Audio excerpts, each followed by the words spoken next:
Bonjour tout le monde. Euh, Merci d'être venu, surtout vendredi après-midi, donc double remerciement. Le dernier panel, je pense qu'on a gardé le meilleur pour la fin, sur l'Iran, le sujet le plus intéressant. On m'a demandé de mentionner que le panel iranien est le seul qui a respecté l'équité homme-femme.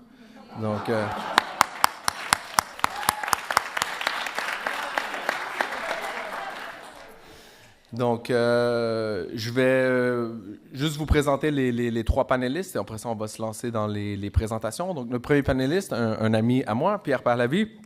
Pierre Parlavie est professeur agrégé au département des études de la défense du Collège des forces canadiennes. Son CV est excessivement long, mais je vais juste résumer en disant que son dernier livre intitulé « Le marécage des ayatollahs », Histoire de la Révolution iranienne, a reçu le prix Diane Potier-Boès de l'Académie française et sera disponible bientôt en version de poche. Ensuite, nous aurons le plaisir d'écouter Filouzeh Nahavandi. Elle est professeure ordinaire à l'Université libre de Bruxelles, directrice du Centre d'études de coopération internationale et du développement, présidente de l'école doctorale en développement. Elle est auteure de plusieurs livres, dont j'aimerais mentionner un qui s'appelle « L'Iran » et l'autre qui s'appelle « L'Iran dans le monde ».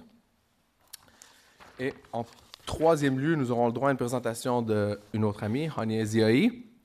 Hania Ziahi est la coordonnatrice de l'Observatoire sur le Moyen-Orient et de l'Afrique du Nord de la chaire Raoul Dandurand à l'UQAM. Et c'est entre autres elle qu'on doit remercier pour l'organisation de cette journée-conférence. Elle est aussi également doctorante en sociologie entre l'UQAM et l'Université libre de Bruxelles. On commence par Pierre? On y va. On y va.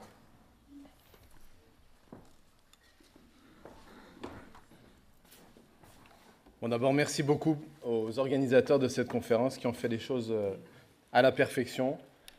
Je ne suis pas étonné d'ailleurs que Annie y soit pour beaucoup.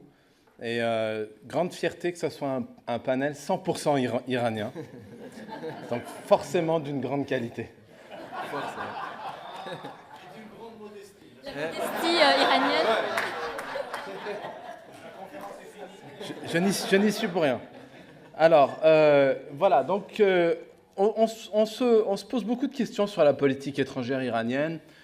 Que veulent les Iraniens? Où veulent-ils aller? Quels sont leurs objectifs? C'est une politique étrangère qui est souvent décrite comme étant imprévisible. Si vous voulez mon avis, je pense que la politique étrangère de notre voisin du Sud, et quand je parle de notre voisin du Sud, c'est en tant que Canadien que je parle, est beaucoup plus imprévisible. Mais c'est vrai que la politique étrangère iranienne est souvent difficile à déchiffrer. À défaut de pouvoir la déchiffrer ou de la rendre complètement prévisible, il est possible de décrypter la logique sous-jacente qui la motive en la regardant à travers le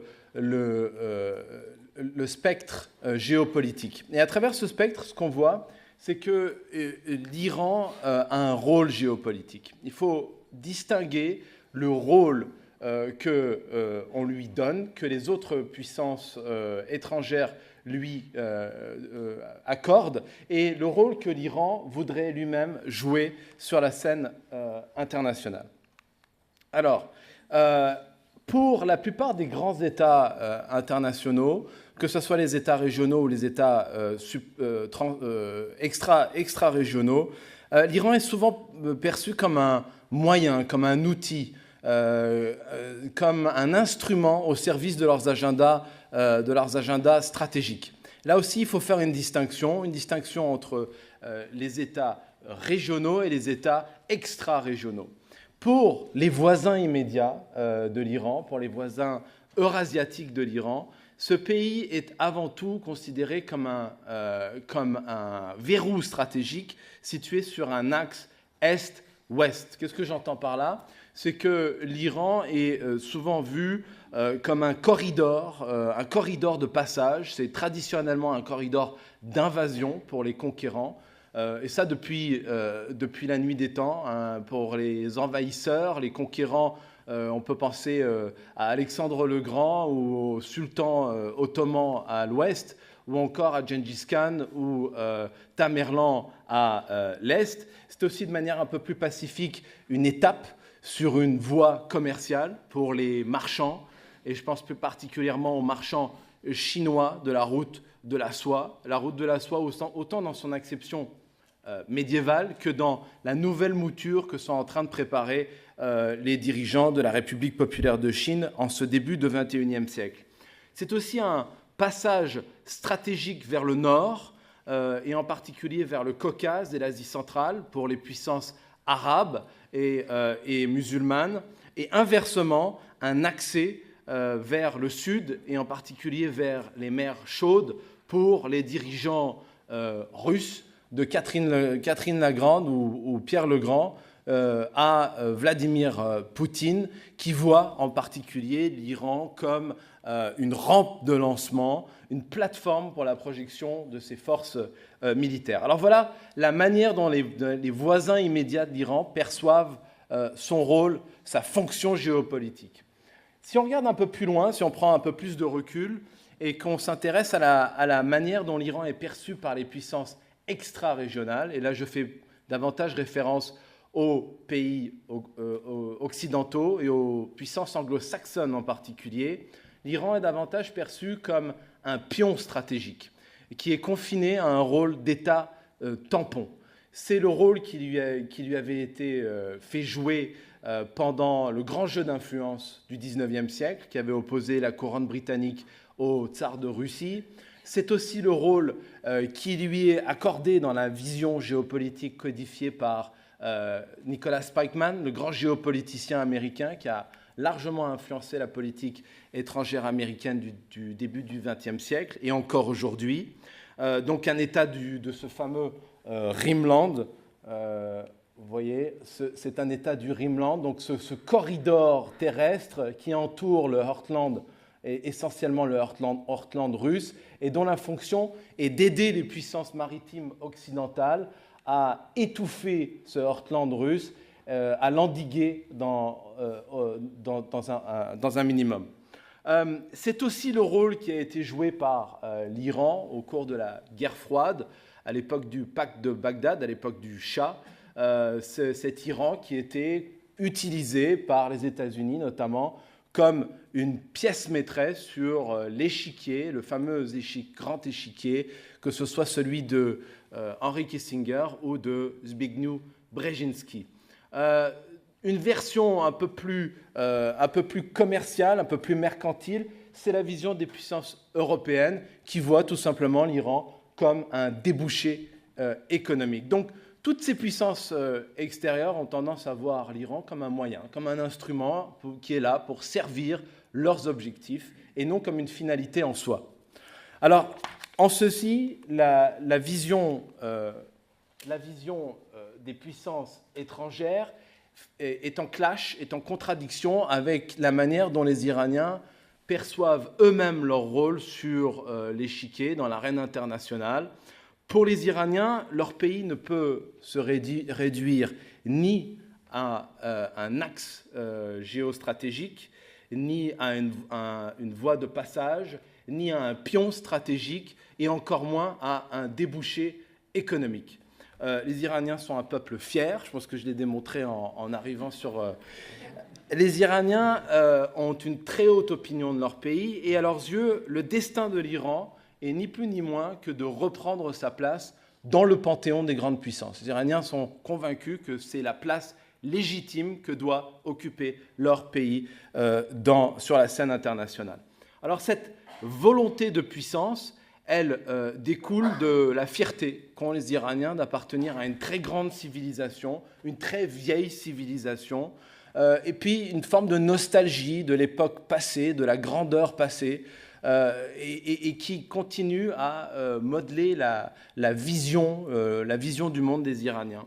Ce désir de revenir à l'avant-scène est aussi influencé par un sentiment de vulnérabilité des Iraniens qui découle des phases quasi ininterrompues d'intervention, d'ingérence extérieure, de conquête, d'invasion dont l'Iran a été victime tout au long de son histoire, que ce soit les invasions helléniques au IIIe siècle avant Jésus-Christ, en passant par les invasions arabo-islamiques du 7e, 8e siècle, jusqu'aux interventions plus sophistiquées sous la forme de l'opération Stuxnet, ce virus informatique qui était utilisé contre le programme nucléaire iranien au début du XXIe siècle. Donc, tous ces éléments, toutes ces interventions ont développé chez les Iraniens un sentiment de citadelle assiégée. Alors là, ces deux éléments de l'identité stratégique iranienne, sentiment de supériorité et un sentiment de vulnérabilité qui se combinent, qui modèlent la psyché collective des Iraniens et qui... alors voilà, ça c'est... J'ai sauté la carte. Voilà, c'est le démantèlement de l'Iran au cours du 19e siècle, tous les territoires qui ont été grappillés sur le territoire national iranien. Et ça, c'est la perspective, la peur des Iraniens de voir les Occidentaux encore vouloir venir, intervenir sur la scène régionale pour découper, redécouper, rediviser la région. Alors, voilà, ces deux sentiments de vulnérabilité et de supériorité donc, se combinent, modèlent la psyché collective des Iraniens et donnent naissance à deux grands impératifs de politique étrangère. Premier objectif, c'est de garantir... j'ai sauté. Excusez-moi. Voilà. C'est d'abord garantir l'indépendance nationale de l'Iran, assurer sa souveraineté politique, préserver son intégrité territoriale et son autonomie politique. À cela, donc en un mot finalement, essayer de sauver la forteresse iranienne. Et à cela correspond un objectif externe qui consiste à exporter l'influence iranienne hors des murailles de cette forteresse pour constituer autour de l'Iran une sphère d'influence, une zone tampon qui est en soi un marchepied sur lequel les Iraniens essayent d'établir l'Iran comme une puissance régionale, voire comme une superpuissance régionale. Voilà donc les deux leitmotifs de la politique étrangère. C'est ce que les régimes qui ont été à la tête de l'Iran ont tous cherché à atteindre, ces deux objectifs, même si la manière de faire, même si le style diffère, c'est toujours les mêmes éléments qui reviennent. Donc finalement, aider à l'Iran à devenir ou à redevenir une puissance qui compte sur la scène régionale et sur la scène internationale dans un environnement, si possible, favorable. Alors voilà pour les objectifs de la politique étrangère iranienne. La question est de savoir quels sont les outils qui sont à la disposition des... un petit problème avec le... Voilà. Quels sont les outils que les dirigeants iraniens ont à leur disposition pour atteindre ces deux objectifs ? Au début des années 90, les Iraniens se sont rendus compte qu'ils n'ont pas les moyens pour affronter de manière frontale leurs adversaires et ils vont mettre au point une stratégie asymétrique très largement inspirée de la stratégie de guerre hors limite chinoise et qui consiste tout simplement à combiner différents outils pour compenser les faiblesses de l'Iran et ces outils sont les suivants. D'abord, les armes idéologiques, donc une politique pan-chiite très active sur la scène internationale, sur la scène régionale, qui se combine avec une politique pan-islamique de main tendue vers les frères ennemis du monde sunnite. Et puis en dehors du monde musulman, en dehors du Moyen-Orient, une rhétorique plus tiers-mondiste, néo-bolivarienne, si vous voulez, anti-impérialiste. Ces éléments se combinent avec des outils paramilitaires, donc un système de guerre irrégulière et de projection de forces irrégulières constitué autour du corps des gardiens de la Révolution, étendu à l'extérieur des frontières iraniennes par la force Al-Quds, qui est une sorte de légion étrangère iranienne, pour faire simple, et puis qui est étendu encore davantage à travers des proxys comme le Hezbollah, comme les milices iraniennes, les milices irakiennes, les milices pro-iraniennes d'Afghanistan, ou encore au-delà, le Hamas et le djihad islamique. À cela s'ajoutent les atouts énergétiques, donc l'arme hydrocarbures et l'argument nucléaire dont les Iraniens ont fait usage. Et cette boîte à outils stratégique, elle est complétée par des instruments classiques, des leviers diplomatiques traditionnels à travers l'aide et le soutien d'un certain nombre de puissances régionales, la Chine, la Russie, les pays de l'Organisation de coopération de Shanghai et de manière générale ce que l'on a appelé les BRICS. Alors voilà, cette stratégie, elle est appliquée de manière extrêmement pragmatique. Elle est appliquée de manière extrêmement prudente.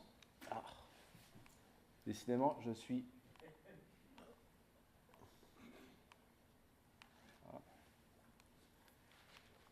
Voilà. Elle est pratiquée de manière très opportuniste. C'est-à-dire qu'elle est éminemment antidogmatique et sa seule condition est de ne pas remettre en cause les principes de souveraineté et d'indépendance, y compris sur des questions comme le dossier nucléaire sur lequel les Iraniens ont accepté de négocier parce qu'ils ont perçu que dans ce contexte-là, à ce moment-là, cela leur permettait de redonner un souffle au régime iranien, de redynamiser le système économique iranien qui était exsangue après une période de sanctions et permettre à l'Iran de sortir de son isolement diplomatique. Mais c'est aussi une politique très westphalienne dans ce sens où elle ne souffre aucune remise en cause des principes de souveraineté et de non-ingérence. Samedi dernier, le président Rouhani le répétait, nous n'avons besoin de la permission de personne pour continuer à développer nos capacités militaires au Moyen-Orient.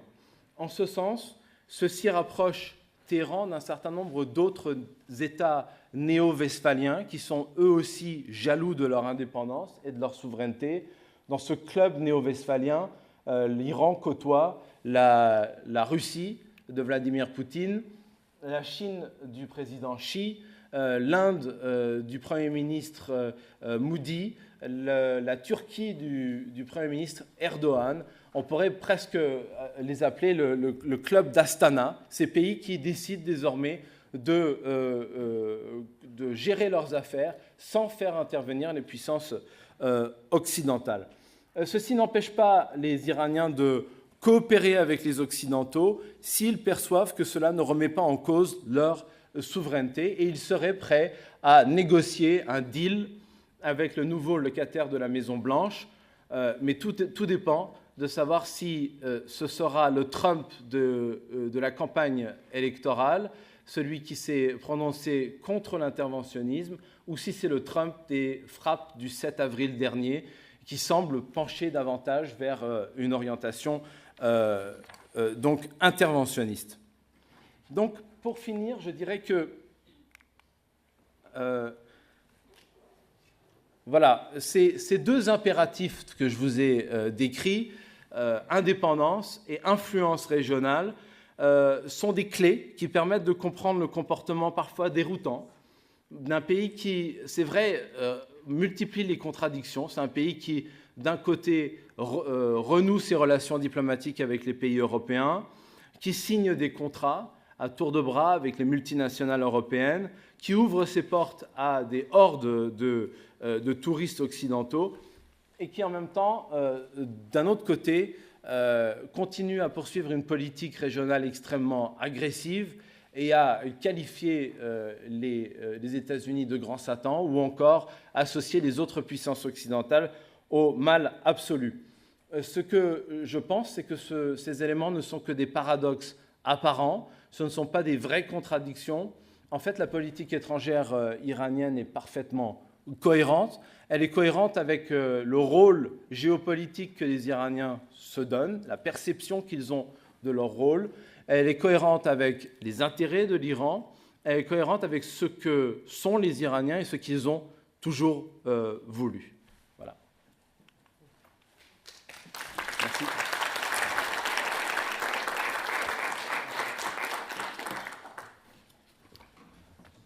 Merci Pierre, j'ai pas eu à brandir le 1 minute.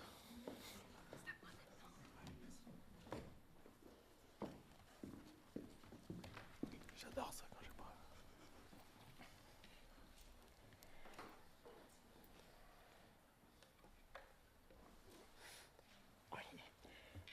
Voilà, avant qu'apparaisse la présentation. Je voudrais m'excuser pour mon extinction de voix. Je vais essayer de faire au mieux pour garder l'honneur des Iraniens. Donc, je vais aller jusqu'au bout de mes forces. Je voudrais, avant de commencer, bien évidemment, à mon tour, remercier les organisateurs de la chaire d'Endurant et de cet événement pour m'avoir invité et pour me faire participer encore une fois à cet événement qui est toujours un grand plaisir et qui est aussi à la base de beaucoup de collaborations dont on peut se réjouir d'un côté comme de l'autre de l'Atlantique.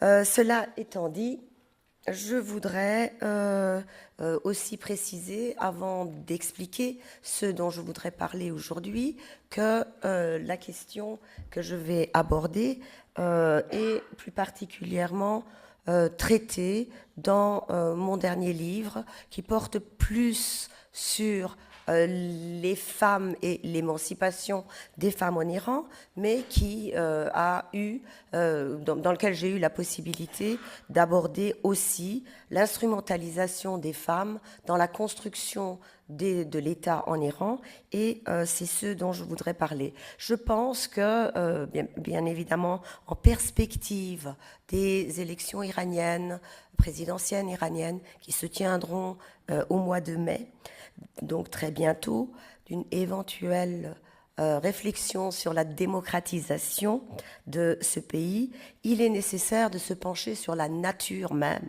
de l'État iranien. Et puis également, il faut dire que cette question des femmes traitées dans une discussion sur l'État dans le Moyen-Orient de manière générale n'est pas quelque chose qui est très courant dans le hard politics et en relations internationales. De même d'ailleurs que ce n'est pas une question qui est traitée par les féministes quand elles évoquent la question des femmes dans les pays du Moyen-Orient. Donc, pourquoi est-ce que je pense que cet éclairage est important? C'est parce que, pour l'Iran en tout cas, depuis la fin du XIXe siècle, c'est une question qui a été constamment instrumentalisée et représente, depuis la fin du XIXe siècle, un signe de l'identité de l'État, une identité qui, comme je vais essayer de le montrer, est une identité changeante. En effet, depuis la fin du XIXe siècle, l'identité et la modernité ont joué un rôle très important dans la construction de l'État. Et à cet égard, depuis cette fin du XIXe siècle, les modernistes et les traditionalistes se sont confrontés et, on peut dire aussi, s'opposent encore. Les débats n'ont pas pris fin et ils rejoignent d'ailleurs toujours encore le niveau international quand il s'agit de questions liées aux droits de l'homme, liées à la position des femmes, liées aux minorités sexuelles et aux libertés individuelles de manière générale. On a une opposition claire entre les modernistes, entre guillemets, les traditionalistes, entre guillemets. Aujourd'hui, le propre de la République islamique est l'utilisation à la fois de l'appareil d'un État moderne et de l'idéologie religieuse pour asseoir son autorité, combattre les dissensions à l'intérieur et contrôler les relations de genre, et donc la position des femmes en Iran, et cette position qui a été mise en place en 1979. Un débat, finalement, n'a pas vraiment lieu, et il a lieu d'être dans la mesure où le régime ne pourra pas y échapper, mais je montrerai aussi quels sont les paradoxes possibles si le régime aborde cette question. Donc mon propos dans les minutes qui suivent est que la question des femmes est sans nul doute un des enjeux internes majeurs auxquels devra faire face ce régime, car elle implique une discussion sur l'essence même de ce régime et reflète la question de la démocratisation dans la sphère publique. Dans la mesure où cette question a été présentée comme un élément fondateur de la République islamique, et qu'à ce titre, il réside dans le préambule de la Constitution de la République islamique, toute modification d'un statut des femmes mettrait en péril tout l'édifice. D'où le fait qu'il y a un grand tiraillement et des discussions contradictoires en Iran parmi même les autorités de l'establishment. Donc, la question, mon propos est que la question des femmes en Iran, tout en étant partiellement religieuse, est surtout éminemment politique et liée à l'identité de ce régime. Alors, comment est-ce qu'elle se présente, cette question? D'abord, peut-être très très rapidement, le statut des femmes dans les pays musulmans est fonction de 3 éléments aujourd'hui. Dans certains pays, il est très fortement influencé par ce qui existait avant l'arrivée de l'islam. Il y a le deuxième élément qui est l'islam lui-même. Et puis, bien évidemment, il y a la modernisation. Et c'est quand on parle de la modernisation que l'on peut évoquer la construction de l'État. Et dans cette construction de l'État, j'ai choisi d'aborder cette question des femmes qui est peu, finalement, abordée normalement. Alors, dans ce pays, bien évidemment... Hop, ah non, c'est de ce côté-ci.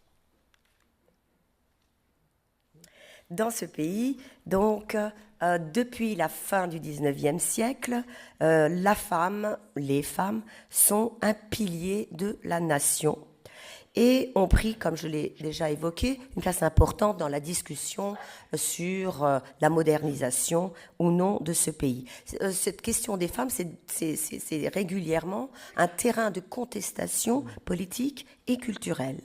Et c'est dans ce sens, d'ailleurs, que le voile, le port ou non du voile, est devenu, depuis la fin du XIXe siècle, un marqueur le plus visible de la différenciation avec l'autre. Alors, quand je parle de différenciation avec l'autre, on a beaucoup parlé de la colonisation et des relations impérialistes avec les grandes puissances. Eh bien, il s'agit de la différenciation avec les Européens, mais également, pour les Iraniens, il s'agit de se différencier avec la culture arabo-musulmane. Et dans ce sens, il me semble intéressant de faire un parallèle avec l'imposition du chiisme comme religion d'État au XVIe siècle pour se différencier, encore une fois, des autres arabo-musulmans. Donc, au XIXe siècle, pour les traditionalistes qui aspiraient au maintien de la culture islamique et des rôles sexués, la femme européenne était devenue le symbole de la corruption morale et de la féminisation du pouvoir. Alors, féminisation du pouvoir, il faut le comprendre dans le sens d'un pouvoir dévirilisé, d'un pouvoir qui est devenu féminin parce qu'il concède une place aux femmes. En revanche, pour les modernistes, améliorer la situation des femmes, c'était un signe de l'évolution de l'État et il fallait développer l'éducation et la participation sociale des femmes qui était importante pour l'image que voulait donner le pays, mais surtout pour le progrès du pays. Parce que la question des femmes est liée à une discussion sur le progrès du pays et ce que l'on définit comme progrès, bien évidemment. Depuis le début du XXe siècle, et en particulier depuis la révolution constitutionnelle de 1906, néanmoins, cette question va être diluée dans des questions plus générales. La question des femmes va être mise au second plan, surtout par rapport à des questions nationalistes qui sont prioritaires à cette époque.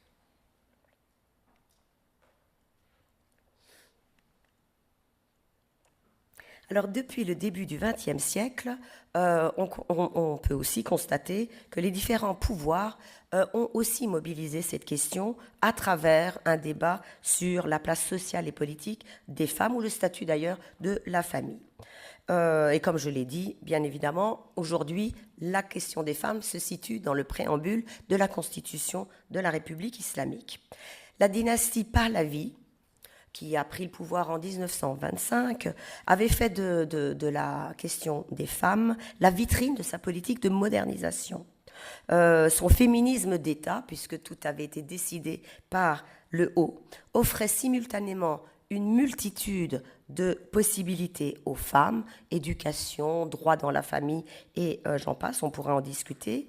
Mais en même temps, il n'y a pas eu beaucoup de femmes qui en ont vraiment bénéficié, ou en tout cas une catégorie restreinte en a bénéficié.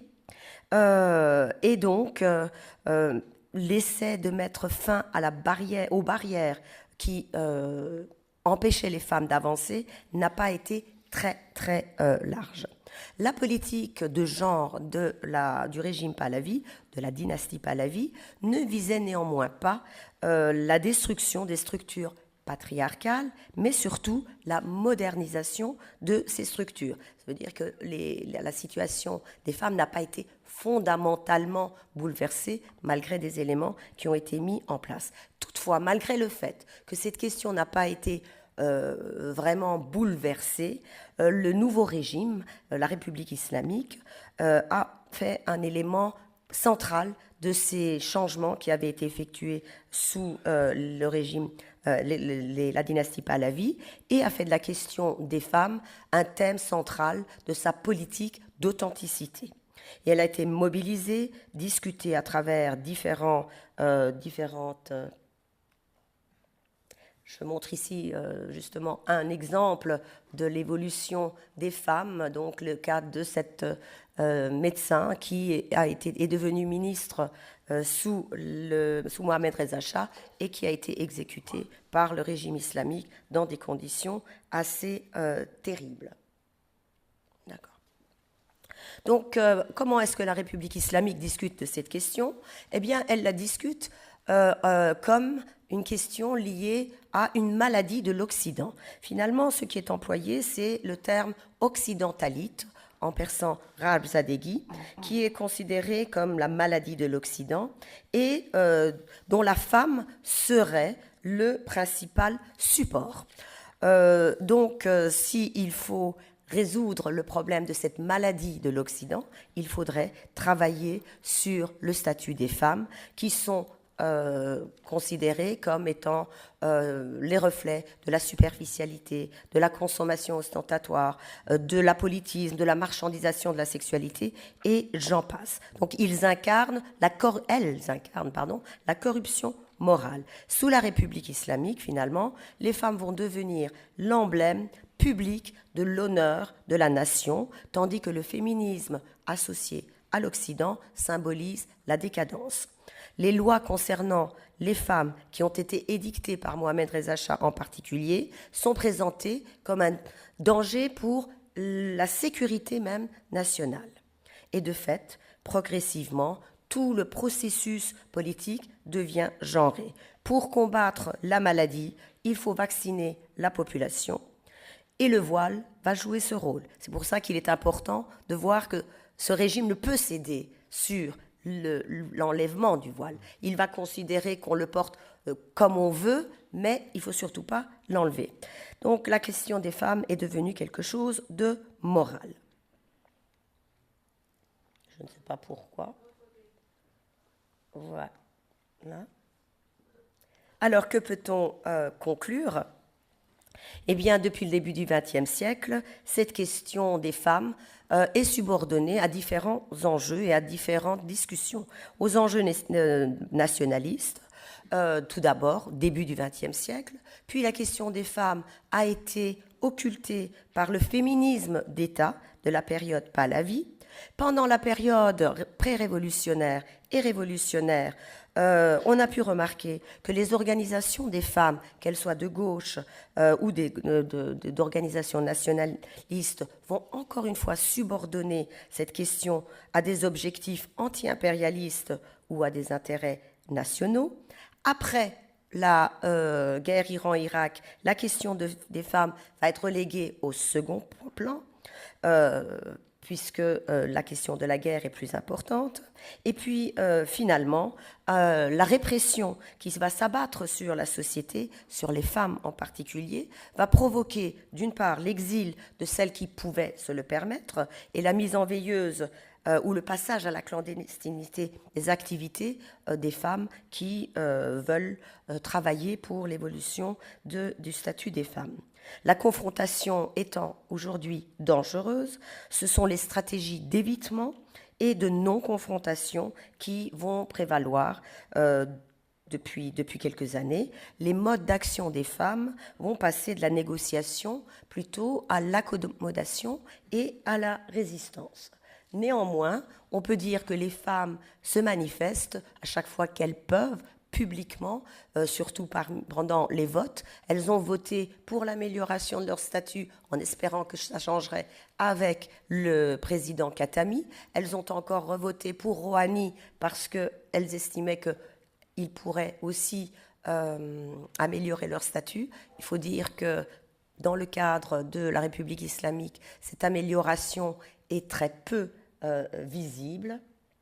Mais néanmoins, pour conclure, il faut quand même dire que cette question des femmes ne peut pas être occultée, ignorée, et surtout ne peut pas être constamment utilisée comme une position qui favorise la place des femmes comme mères, la naturalisation des femmes dans une société, les femmes comme mères, comme porteuses de vie, et des machines à faire des bébés ou à voter. Je ne sais pas, je pense que la maladie de Pierre est contagieuse. Et pour donner un exemple et terminer, voilà, dans les discours de Khamenei, un des points éléments importants, c'est que la population iranienne doit augmenter, c'est d'ailleurs un discours assez proche d'Erdogan, augmenter à 150 millions. Pourquoi 150 millions et pas 200 et pas 250? Je n'en sais rien, mais il veut que cette population augmente pour augmenter le nombre des musulmans et pour augmenter la puissance de ce pays. Je vous remercie pour votre attention. Plus de temps, parce qu'elle était moins longue. Oui, amplement.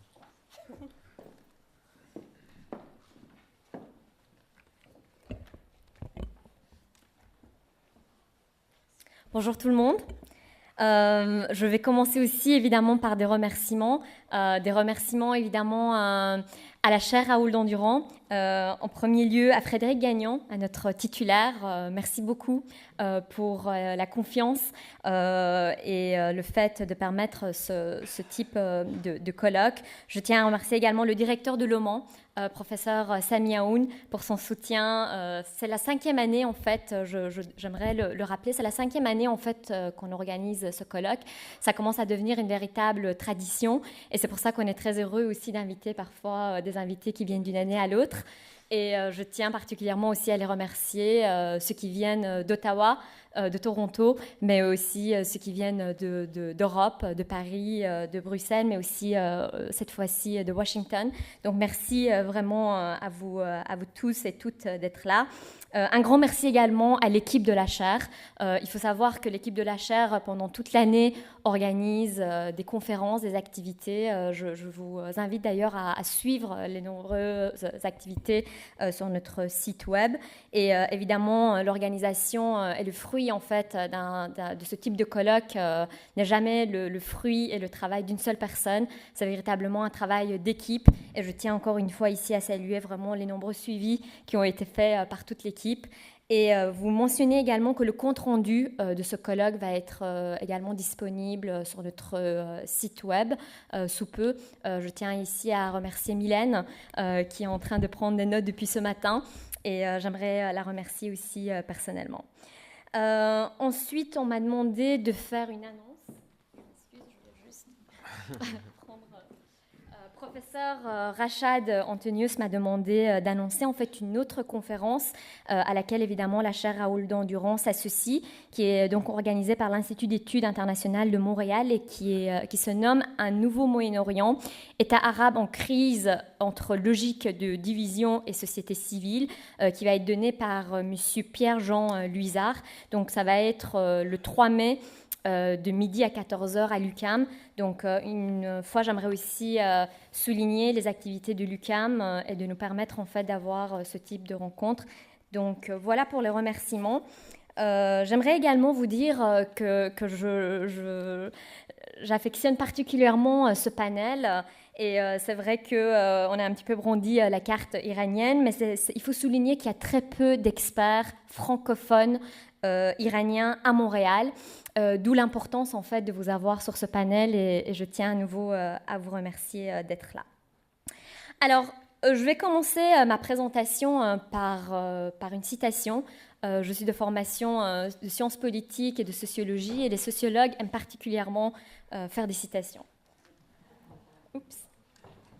Alors, donc je commencerai par les propos d'Édouard Saïd, qui va nous dire, dans l'orientalisme, « Loin d'un choc des civilisations préfabriquées, nous devons nous concentrer sur un lent travail en commun des cultures qui se chevauchent, empruntent les unes aux autres et cohabitant de manière bien plus profonde que ne laissent penser des modes de compréhension réducteurs et inauthentiques. » Vous allez comprendre pourquoi en fait je commence ma présentation avec ce propos. Il faut savoir que l'ouvrage L'orientalisme a été publié en 1978, mais finalement le propos en fait reste très actuel et assez proche finalement des tumultes de l'histoire contemporaine. Force est de constater en fait finalement qu'il y a cette continuité d'une vision très orientaliste de l'Orient, de l'Occident de l'Orient, donc par l'Occident de l'Orient, donc cet Orient finalement fabriqué par l'Occident. Ce penseur en fait et théoricien va revenir beaucoup sur cette dimension de la construction en fait quasi mythique de l'Orient par l'Occident. Il parlera, et je prends ces termes, d'une emprise grandissante des généralisations condescendantes, des clichés triomphalistes et de mépris simplistes. Encore perceptible, malheureusement, 39 ans après la publication de cet ouvrage, L'Orient créé par l'Occident.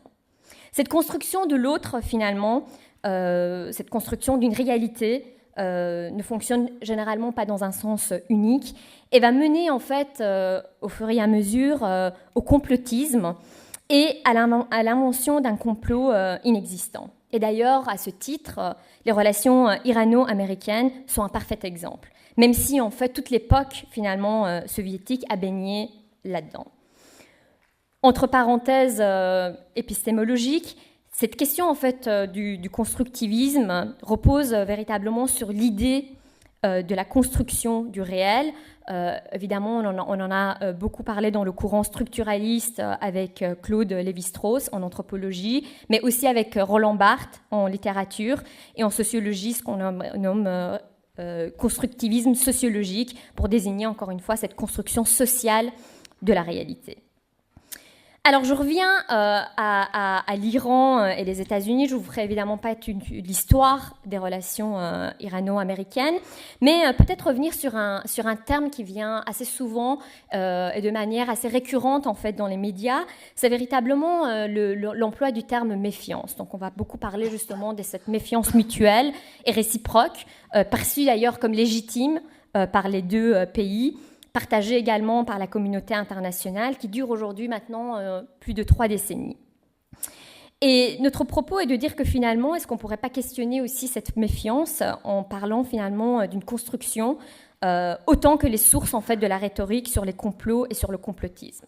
Il serait d'ailleurs peut-être naïf de penser qu'on ne souhaite pas maintenir le doute et la méfiance. La peur de l'autre est devenue aujourd'hui un peu un mode de gouvernance, et même par des États qui sont classifiés aujourd'hui dans la fameuse typologie des sciences politiques comme des pays, des États, des régimes dits démocratiques. Alors, il faudrait quand même aussi faire une claire distinction entre complot et complotisme. Donc, et ne pas confondre, parce que souvent on a tendance à confondre les termes. Les complots réels, évidemment, ont existé dans l'histoire de l'humanité. Donc, finalement, c'est toujours c'est issu d'une association, si vous voulez. C'est issu d'une association dans le but de s'institutionnaliser, et finalement, cette institutionnalisation, elle est difficile à défaire par la suite, toujours dans cet ordre aussi de changer un ordre en mettant en cause l'ordre ancien, et donc remettre en avant un ordre nouveau qu'on va justifier comme vrai, absolu et indiscutable. Et de l'autre côté, évidemment, on a le complotisme imaginaire qui découle directement de la théorie du complot. Alors là, je préciserai que souvent on parle du complot comme étant quelque chose d'universel. Je préciserai que ce n'est pas forcément le complot qui est universel, mais la théorie du complot.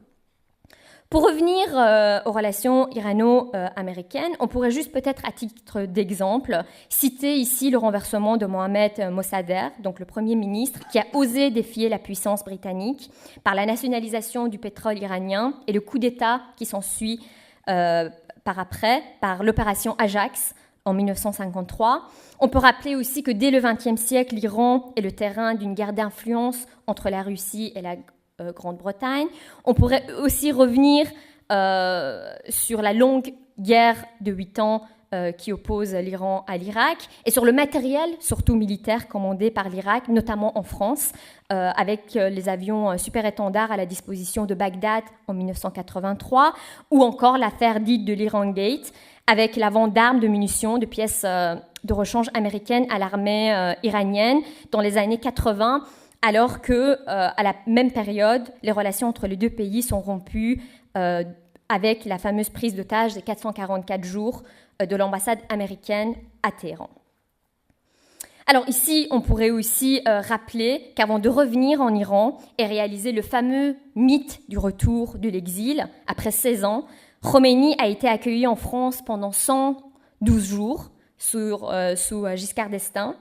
Et on vient quelque part à se demander ici si la République islamique d'Iran n'est pas un complot en soi, puisque le complot semble nécessaire pour arriver au pouvoir. Et je laisse en fait finalement ce débat ouvert entre ce qui est de l'ordre du complot réel et ce qui est de l'ordre du complotisme imaginaire. Mais il y a une observation qu'on peut faire, c'est une constance en fait historique qui persiste entre la monarchie constitutionnelle sous la dynastie des Pahlavis et la République islamique d'Iran. C'est l'emploi du vocable complot et complotisme, qui font d'ailleurs toujours partie du discours officiel de certains dirigeants iraniens et au niveau des chefs d'État, pour ne citer qu'Ahmadinejad, l'ancien président Ahmadinejad, ou encore les propos du guide suprême Ali Khamenei. Avec Khomeini, il y a une réappropriation théologique d'une vision révolutionnaire qui va se faire et la mise en place d'une idéologie révolutionnaire. Et finalement, ce rôle de cette pensée idéologique substitue un ordre établi par un nouvel ordre, comme je le disais, mais encore une fois ici par un nouvel ordre construit.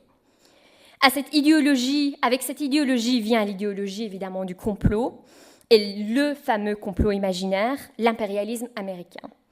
D'ailleurs, qui est d'ailleurs une construction, pour rappel, des soviétiques, et qui va donner en fait par la suite lieu à un anti-américanisme d'État qui est devenu une partie intégrante de l'identité de l'élan révolutionnaire sur laquelle s'est bâtie la République islamique d'Iran. Et cela va aussi petit à petit mener à la diabolisation de l'autre, avec l'emploi des termes, tout à l'heure Pierre Pahlavi l'a cité, du grand Satan pour décrire les États-Unis, ou du petit Satan pour parler d'Israël. Cette diabolisation est mutuelle, il faut le dire, et fonctionne finalement sur la même rhétorique de la peur et du menace. Et dans la même logique, avec une représentation toujours subjective de l'autre, avec la construction d'un ennemi menaçant, dangereux. Finalement, ça va permettre aussi la construction d'un alibi. À partir du moment où il y a cette construction de l'alibi, ça va permettre tous les droits, tout en se justifiant auprès de l'opinion publique, évidemment, et de bien s'assurer de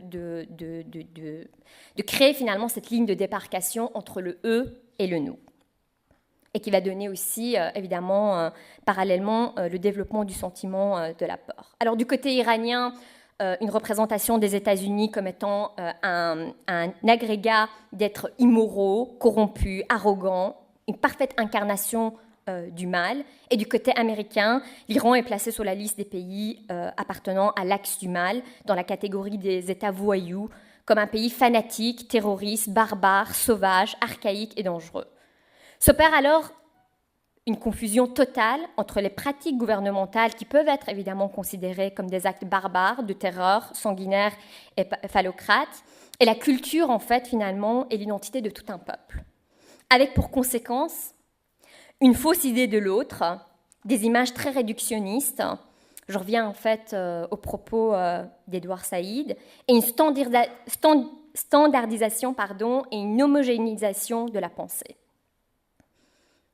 et qui continue encore finalement aujourd'hui à nourrir les amalgames. Alors, cette diabolisation et cette construction imaginaire et fantasmée touche aussi la culture de masse.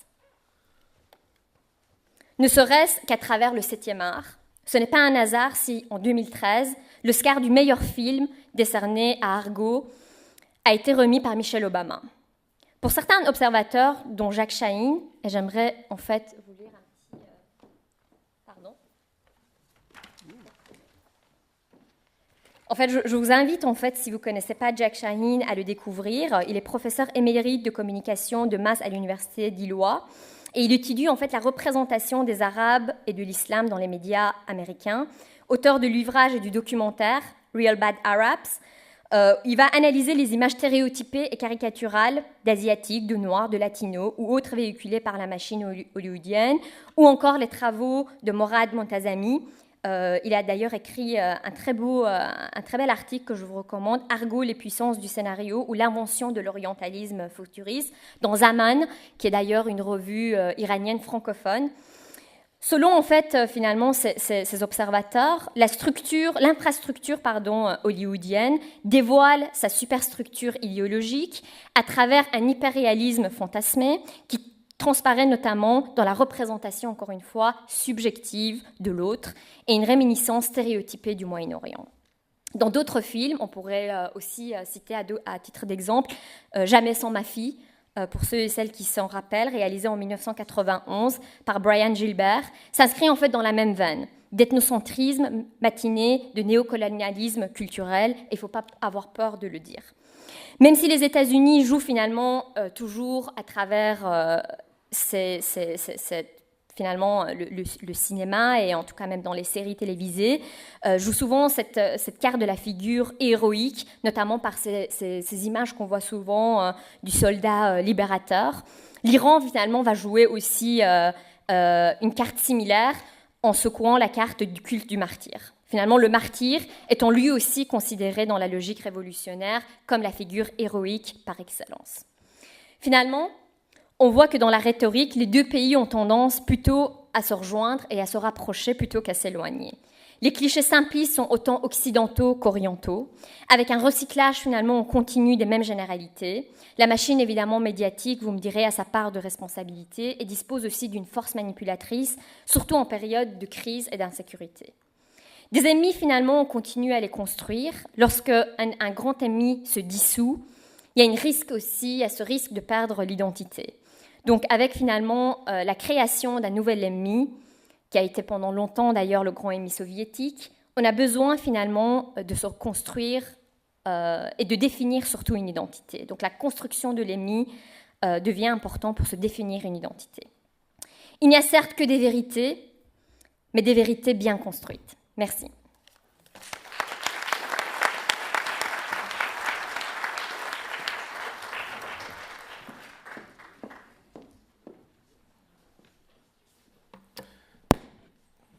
Donc, merci beaucoup pour ces 3 grandes démonstrations de la grandeur de l'Empire perse. Non, mais blague à part, c'était 3 excellentes présentations. Nous avons jusqu'à 5h30, donc une bonne période de questions. Vous pouvez aller évidemment au micro. Je demanderais simplement que les personnes se présentent avant la question et s'il vous plaît, gardez les préambules au minimum. Monsieur de Kerkhove. Merci. Bon, vous m'avez présenté, donc je ne me représente pas. Oui, il faut le représenter quand même. Gentil. Si on met de côté la difficulté que l'Occident a de gérer avec un gouvernement théocratique et avec la méconnaissance de la diversité profonde iranienne que l'on a tendance à dépeindre comme un monolithe, et si on prend l'explication remarquable de notre ami Pierre Razou, est-ce qu'on en revient à la question de qui devrait être, au fond, le meilleur allié des États-Unis dans cette région? On sait que les Saoudiens restent pour l'instant l'élément dominant, mais est-ce que dans une vision beaucoup plus à long terme, compte tenu justement de ce que Pierre disait, les Russes devant essayer de cultiver un peu les Iraniens, et face à l'angoisse que l'Iran éprouve envers la Russie, et si l'on voit aussi cette volonté que les Russes auraient peut-être de parler aux Israéliens pour qu'ils parlent à l'Iran, bref, la joute stratégique, est-ce qu'elle permettrait de concevoir à plus long terme, en dépit de tout ce que l'on entend aujourd'hui, Tillerson, Trump et autres, un rapprochement irano-américain?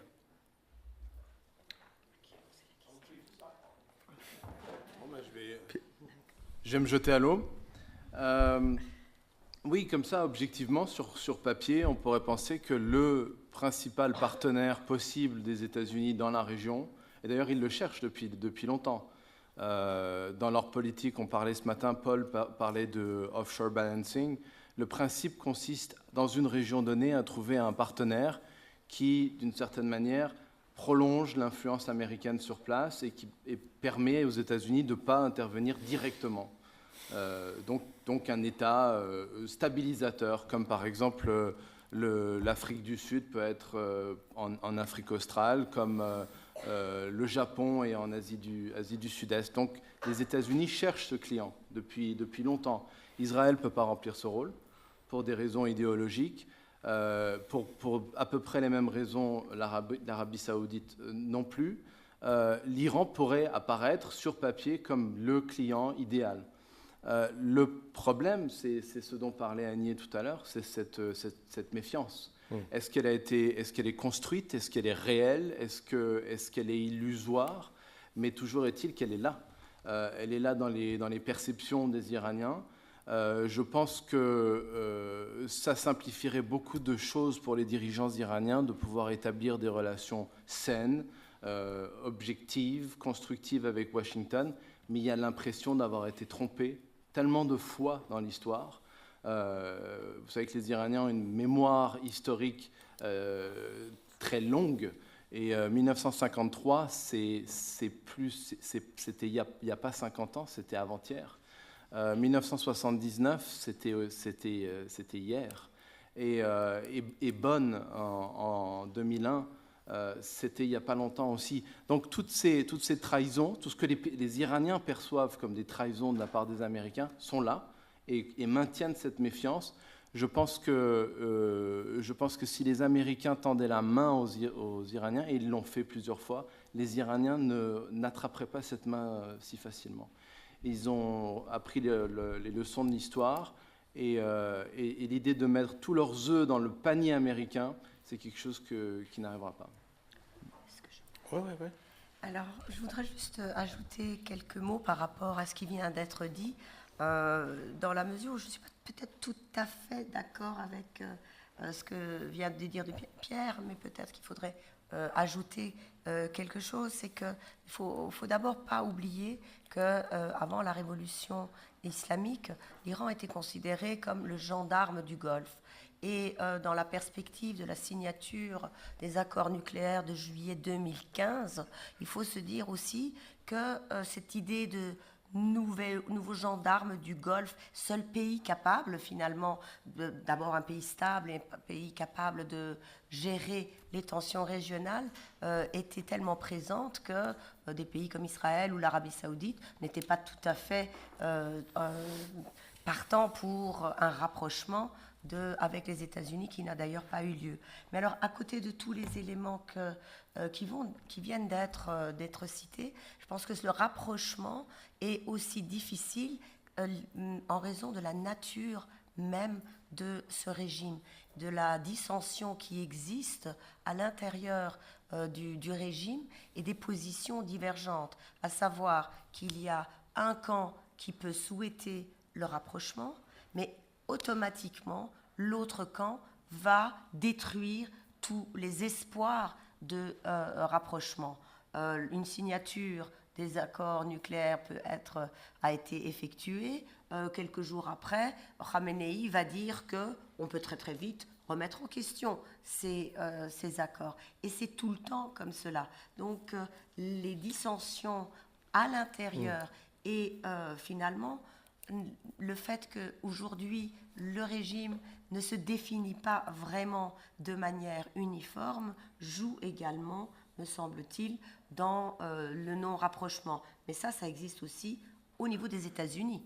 On a exactement les mêmes positions entre les républicains et les démocrates qui définissent la situation, qui désirent ou pas le rapprochement. Mais une chose qui est intéressante, c'est dans les 2 dernières années, depuis la signature de l'accord nucléaire, le nombre d'articles, de publications qui amènent l'option qu'un jour les États-Unis vont avoir une meilleure relation avec les Iraniens ont augmenté. Ça c'est indéniable. Par exemple, Robert Kaplan dit que, selon lui, dans 10 ans, l'Iran va avoir une meilleure relation avec les États-Unis que l'Arabie saoudite. Et juste pour faire un point avec la présentation sur le voile, sur la méfiance de l'autre, et sur ça, c'est Karim Sajadpour du Carnegie Endowment dit qu'il y a 3 piliers dans la République islamique, c'est être anti-américain, anti-israélien et le voile. Et selon lui, les 2 premiers vont disparaître un jour, mais jamais le dernier. Un arabe face aux Perses. Mon nom est Samir Baptiste. Pardonnez ma naïveté sur le sujet, c'est une zone du monde que je ne connais pas vraiment. Ma question sera pour Madame Nahavandi.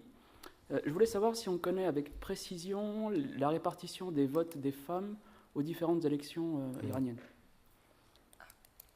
Qu'est-ce que vous entendez par... la répartition, leur engagement politique, est-ce qu'elles sont traditionnalistes ou pas du tout? Est-ce qu'on connaît vraiment le... Alors, il y a en fait trois types d'engagement. Des chiffres précis, on n'en a pas. On n'en a pas tout simplement parce que l'activité est souvent très clandestine. Mais il y a en gros une position traditionnaliste et chez les religieux et chez les femmes, chez certaines femmes. Ça peut être étonnant, mais il y a pas mal d'études qui montrent que cette position traditionnelle est sécurisante et rassurante pour certaines femmes qui ne voient pas trop leur rôle dans la modernisation. Alors ces femmes ou ces religieux et ces religieux sont plutôt des gens qui défendent l'inégalité entre les hommes et les femmes et vont développer cette position. Il y a ceux qui estiment qu'il faut, alors ce que l'on appelle les néo-traditionnalistes, c'est celles qui pensent qu'il faut améliorer l'éducation et la position à l'intérieur de la famille sans toucher au rôle traditionnel. Et puis il y a ce que l'on pourrait appeler les modernistes qui estiment que finalement l'égalité n'est pas en contradiction avec l'islam lui-même. Le problème aujourd'hui, et ça c'est une vision plus générale, c'est que les femmes iraniennes, par probablement peur de la répression qui a été très forte, n'interviennent plus du tout sur le politique lui-même. Ce qu'elles font, c'est essayer de se battre au niveau de l'évolution des questions familiales ou des droits individuels, ce qui fait craindre. C'est le problème quand on veut trop parler. Ce qui fait craindre et dire à certains, je ne pourrais plus pas. Pardon.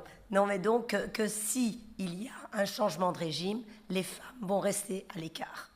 parce qu'elles ne se sont pas organisées politiquement, elles n'ont pas de revendications, elles n'ont pas de direction. Ça s'est vu d'ailleurs dans le mouvement vert. Voilà. Bien essayé. Oui. Frédéric?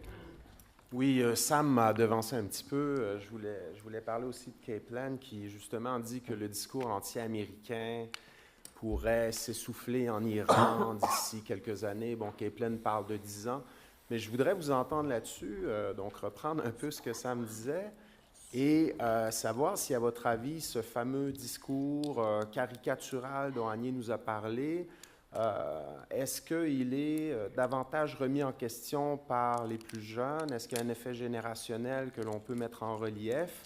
Peut-être en lien avec les nouvelles technologies, la manière dont on consomme l'information. Il y a le discours du régime, mais il y a moyen peut-être de s'abreuver à d'autres sources d'information. Est-ce que les jeunes finissent par finalement entrer un petit peu dans cette logique-là également avec le temps? Qu'est-ce que vous pensez de ça? Est-ce que justement il y aura dans 10 ans une remise en question plus grande de ce discours-là? Est-ce que les jeunes sont moins... est-ce qu'ils s'abreuvent moins à ce discours caricatural dont Agnès nous a parlé? Oui, tout à fait. En fait, ce qu'il faut toujours faire la distinction, c'est le sentiment anti-américain porté en fait par l'État. Donc finalement, le sentiment anti-américain véhiculé par l'État, et de souligner que finalement, ce sentiment anti-américain n'est pas forcément partagé par la société civile. Et quand on regarde aujourd'hui la société iranienne, 60, quasi à peu près, on n'a pas les chiffres exacts, mais c'est une population très jeune. 75% de la population a moins de 30 ans. Et pour cette jeunesse-là, les États-Unis, évidemment, restent, encore une fois, par excellence, le pays de la technologie. Il y a encore, finalement, ce sentiment du American Dreams qui est très, très présent chez les Iraniens, et surtout cette jeunesse qui n'hésitera jamais à partir et à quitter le sol iranien pour aller en Amérique du Nord. On le voit ici au Canada, mais aussi avec la présence, en fait, finalement, de la communauté iranienne aux États-Unis. Donc oui, en fait, il y a toujours eu, quand on parlait de tout à l'heure de contradictions, c'est que ces contradictions sont vraiment inhérentes à la société. C'est-à-dire que d'un côté, vous avez un discours idéologique qui est porté, et puis qui est partagé par une partie de la population, mais évidemment, une autre partie de la population pour remettre en question totalement ce sentiment-là. Et en plus, j'ajouterais qu'en plus du sentiment anti-américain, c'est le sentiment, souvent, on reproche beaucoup, en fait, c'est encore une fois, il faut faire la distinction à l'État iranien d'avoir des propos antisémites et anti-juifs, mais il faut savoir qu'en Iran, il y a des juifs iraniens, il y a des synagogues qui sont sur le sol iranien, et qu'encore une fois, beaucoup d'Iraniens ne se reconnaissent pas du tout non plus dans ce sentiment anti-Israël, anti-juif, puisqu'ils ont, même les juifs iraniens, c'est des Iraniens, ils ont toujours fait partie finalement du territoire. Donc oui, je pense que la société civile, tout à l'heure on parlait des femmes, les jeunes, sont véritablement pour moi les moteurs de ce changement. Et si on doit aller vers une démocratie, je pense qu'on passerait forcément par cette jeunesse-là et forcément par les femmes. Quelqu'un disait qu'après la révolution islamique, la deuxième révolution en Iran, ce serait la révolution sexuelle. Donc je pense que ce serait peut-être ce qui se passera, en tout cas je le souhaite à ce pays. Merci. Si je peux ajouter un point sur la question du rapport entre les Iraniens et la culture américaine ou avec la société américaine, il y a une nuance à faire qui me semble importante. Il n'y a pas un problème chez les Iraniens avec les valeurs occidentales. Il y a en fait une très grande adhésion à la culture américaine en particulier. Il y a une blague qui circule souvent d'un Iranien qui crie très fort « Yankee, go home » et qui ajoute ensuite « and take me with you ». Et donc il y a cette véritable adhésion à la culture américaine, mais il ne faut pas confondre presque cet amour, cette prédilection pour la culture américaine, Hollywood, ça, avec une acceptation d'une intervention politique des Américains dans les affaires internes du pays. Je pense que c'est très important de garder à l'esprit que les Iraniens, alors encore une fois, pas faire de généralisation, mais sont très patriotes, très nationalistes, très jaloux, encore une fois, de leur souveraineté, de leur indépendance. Donc, porter une casquette des Rangers de New York, c'est une chose. accepter que les Américains dictent la politique américaine, c'est une autre chose. Ça, c'est important. Et juste pour jouer l'avocat du diable, des fois, je pense qu'il faut sortir du moule que jeune égale nécessairement ouvert vers l'Occident, et ainsi de suite. C'est un peu moins le cas en Iran, mais le meilleur exemple, c'est l'Arabie saoudite. On pense toujours, la jeunesse va être le moteur du changement, mais j'ai déjà rencontré des jeunes en Arabie saoudite excessivement conservateurs. Puis l'autre, donc il faut juste faire attention à des fois... Oui, exactement. Donc il faut éviter, selon moi, les généralités. Et aussi l'autre point à mentionner, selon moi, c'est on a souvent sous-estimé la capacité du régime à continuer l'idéologie. On a parlé d'essoufflement de l'idéologie depuis à peu près 89, mais le régime a quand même été capable. Donc juste, il faut, selon moi, juste faire un petit peu attention. Adib, sur le traité d'origine syrienne, j'aimerais savoir quelle est la relation entre l'Iran et les pays du Golfe, autres que l'Arabie saoudite. Par exemple, Dubaï, qui est un peu un poumon économique pour l'Iran, et surtout la relation entre l'Iran et la Turquie. Comment vous voyez ça dans l'avenir? Alors, la relation avec la Turquie est une relation complexe, une relation ambiguë. C'est deux peuples, deux cultures qui sont souvent proches, souvent comparées. La relation politique entre Téhéran et Ankara est aussi compliquée. On les voit souvent se critiquer l'un l'autre et puis parfois collaborer ensemble. Vous savez que pendant les sanctions, à l'époque des sanctions, la Turquie a acheté le pétrole iranien avec de l'or pour contourner le régime de sanctions. Que les deux pays ont collaboré ensemble pour réprimer le séparatisme ou les mouvements autonomistes kurdes. Donc c'est vraiment une relation complexe qui est difficile à décrypter.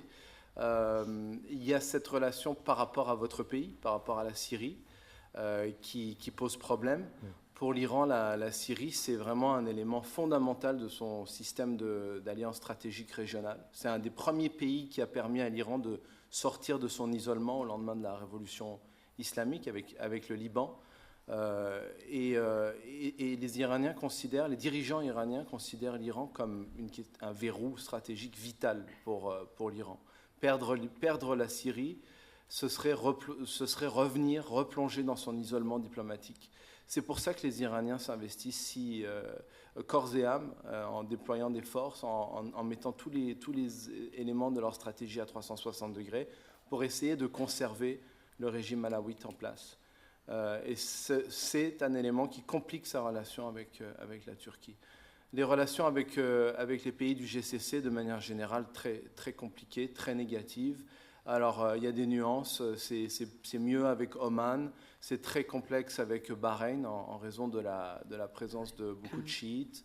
Et c'est très négatif avec l'Arabie saoudite. Donc, il faut les regarder au cas par cas. Vous voulez rajouter quelque chose ? Bonjour, Maximine, je suis chercheur en résidence à la chaire Raoul Dandurand.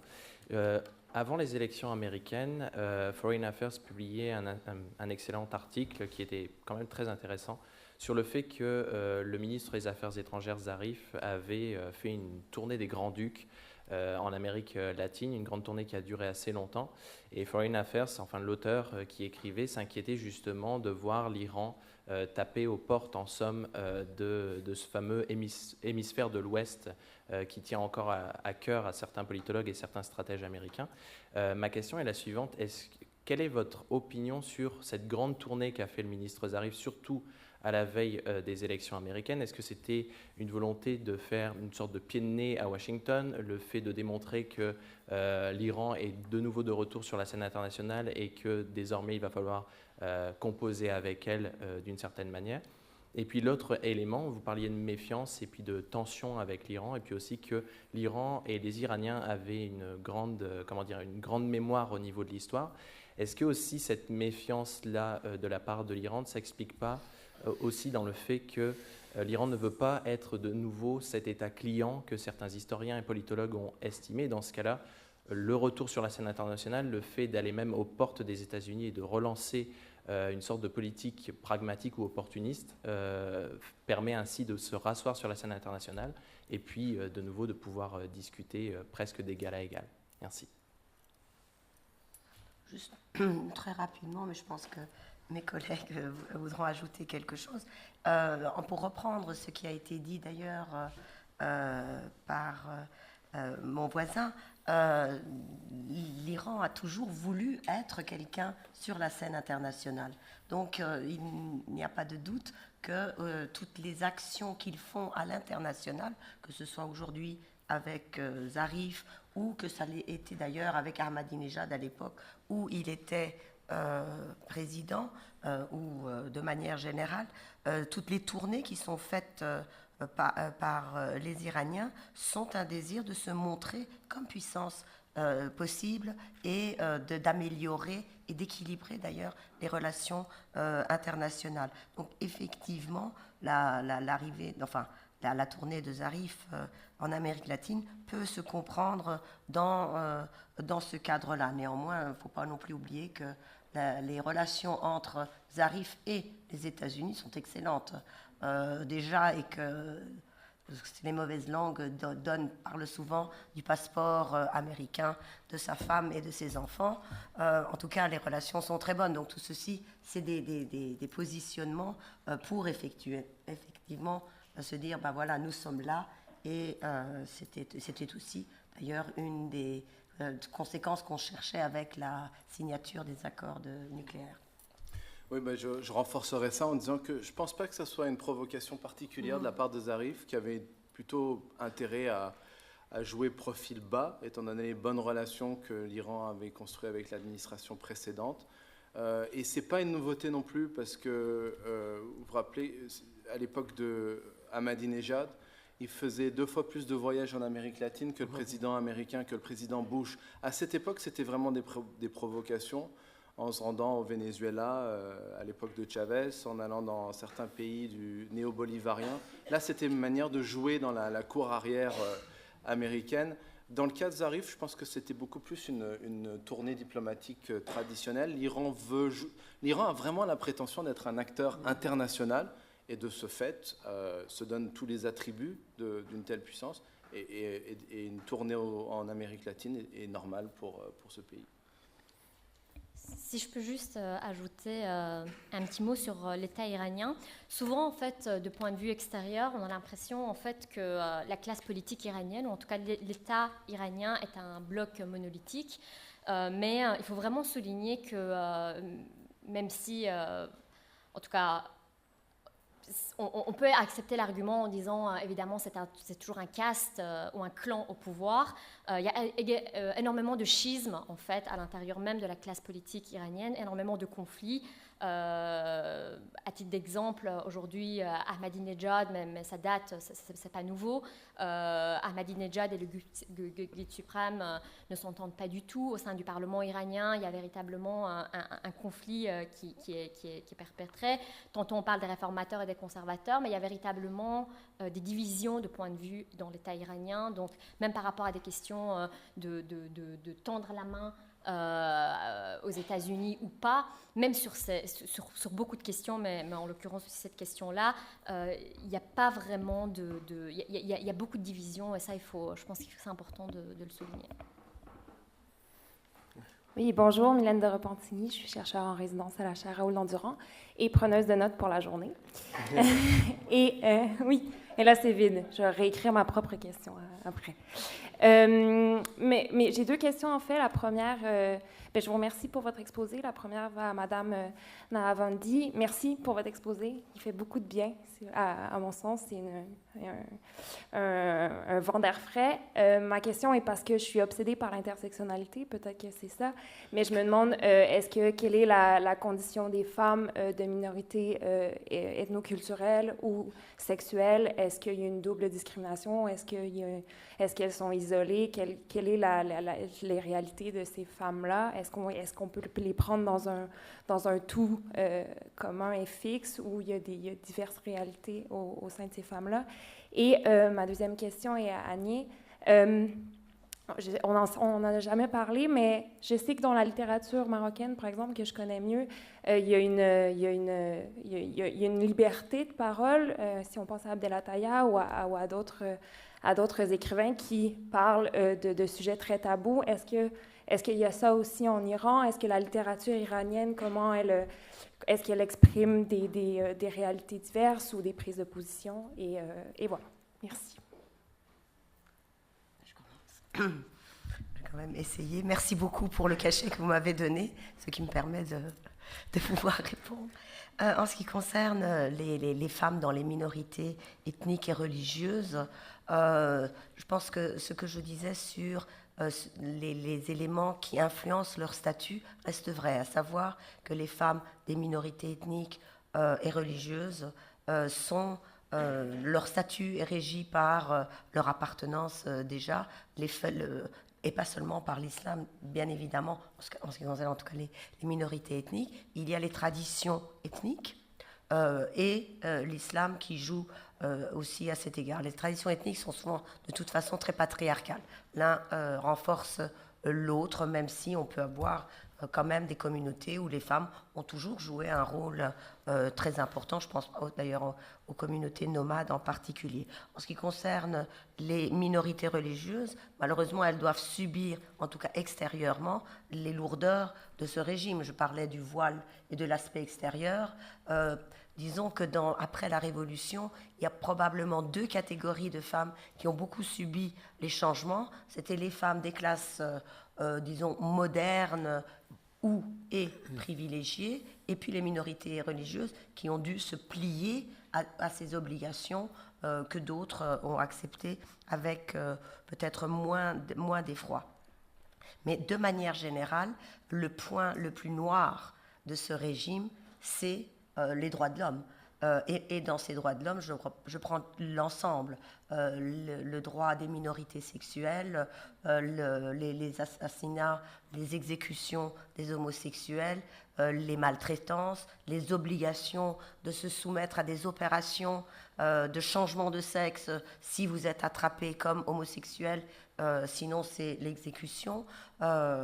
Et donc, à ce niveau-là, les différents rapports internationaux régulièrement mettent en garde et évoquent ces questions qui n'évoluent pas dans le bon sens de manière générale.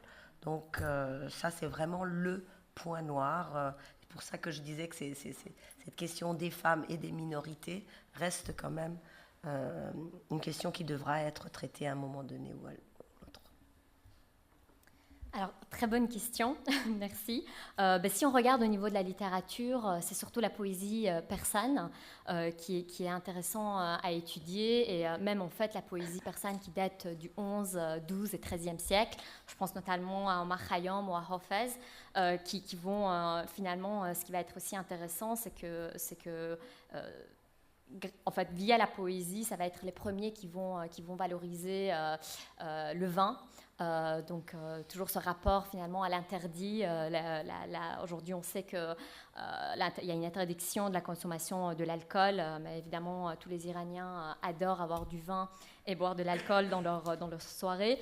Dans tous les cas, ces poètes-là, ou en tout cas à travers la littérature, sont venus beaucoup par rapport à cette valorisation du sang, du raisin, pour prendre les termes de Khayyam, ou la critique de la figure religieuse transparaît aussi parfois dans ces poèmes. Pour revenir à l'époque plus contemporaine, je pense qu'aujourd'hui, certains artistes jouent aussi un peu ce rôle d'avant-gardiste et ils vont un petit peu revenir sur ces questions. Alors, qu'est-ce qui est tabou aussi? D'ailleurs, la République islamique iranienne parle de lignes rouges. Il ne faut pas toucher les lignes rouges. Alors, c'est quoi les lignes rouges? C'est évidemment en premier lieu tout ce qui touche à la question religieuse. Ensuite, tout ce qui touche aux relations hommes-femmes, la sexualité, mais surtout ce rapport au corps. Et quand je dis corps, ce n'est pas uniquement le corps féminin, mais aussi le corps masculin. Et là, on peut retrouver beaucoup de tabous. Et on le voit aujourd'hui, par exemple, ne serait-ce qu'en art visuel, il va y avoir le nu qui va être exposé dans des expositions clandestines ou dans des galeries non officielle. Donc il y a véritablement à l'intérieur même de l'Iran une vie artistique et culturelle qui existe, qui est à la fois officielle et à la fois officieuse, qui est finalement à la fois dans le cadre des festivals, des expositions publiques, mais aussi tout un travail finalement artistique qui se fait dans la clandestinité. Et pourquoi dans la clandestinité? Parce que justement, ils traitent de ces sujets-là, ou en tout cas, ils émettent des critiques aussi par rapport à un regard finalement très idéologique prôné par les autorités. Merci beaucoup. Plus de questions, c'est étonnant pour l'Iran. Non? OK, alors on va finir 9 minutes plus tôt. OK. Oh, on a le temps, Même 2. Non, je ne peux pas être toujours comme ça inspirée. Écoutez, merci pour vos observations. Moi, je suis complètement ignorante de la question iranienne, sauf... En fait, ma connaissance d'Iran, c'est par la filmographie contemporaine et par la musique. J'avais suivi la politique. Vous savez, quand William Farrell avait sorti sa chanson « Happy » et tout le monde se ralliait, Concert des Nations, je trouvais que c'était la section iranienne qui était la meilleure. Et on sait ce qui est arrivé à ces jeunes, finalement emprisonnés, et on les relâche suite à la pression intérieure et extérieure. Ma question est la suivante.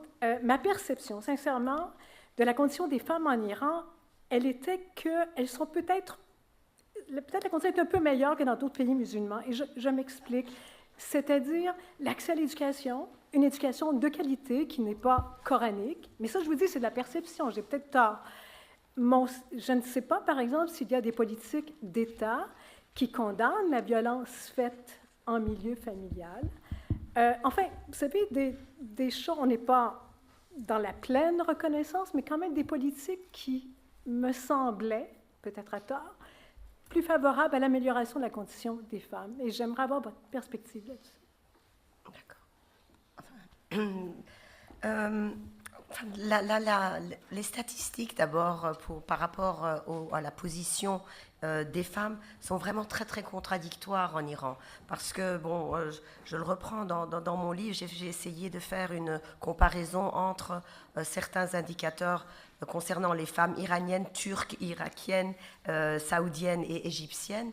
Et on voit que, en ce qui concerne l'éducation en particulier, ce sont des femmes qui sont extrêmement éduquées. C'est un processus qui a commencé au début du siècle. Alors elles sont non seulement celles qui font beaucoup d'universités, puisque le chiffre symbolique, c'est 60% de femmes sont étudiantes par rapport aux hommes, mais l'éducation au niveau école secondaire aussi est très important, se rapproche très fort de la Turquie et paradoxalement aussi de l'Arabie saoudite. Le problème des femmes iraniennes, c'est le pourcentage des femmes qui sont dans l'activité, qui participent à la force de travail. Ça veut dire si au niveau des indépendants, elles peuvent travailler comme médecins, architectes, etc., au niveau du service public, c'est nettement plus mitigé.